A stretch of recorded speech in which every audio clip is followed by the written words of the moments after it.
Mga anak na lapastangan sa inyong mga magulang, bakit ninyo nagagawa yan? Hindi nyo ba alam na wala kayo sa mundong ito kung wala ang inyong mga magulang, lalo na ang inyong mga nanay?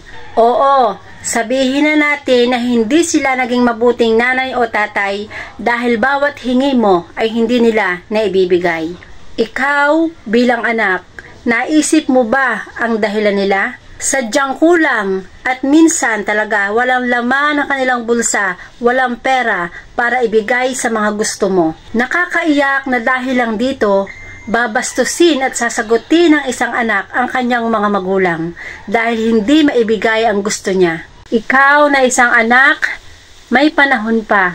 Habang kasama mo sila, igalang at irespeto mo naman sila dahil sobra silang nasasaktan sa pambabastos mo. Tandaan mo, napakahirap ng walang magulang at balang araw, saka mo pa sila hahanapin kapag wala na, kapag huli na. Kaya naman, ikaw na bastos sa iyong mga magulang, mag-isip ka. Hindi bukas, kundi ngayon na. Igalang at mahalin mo naman sila.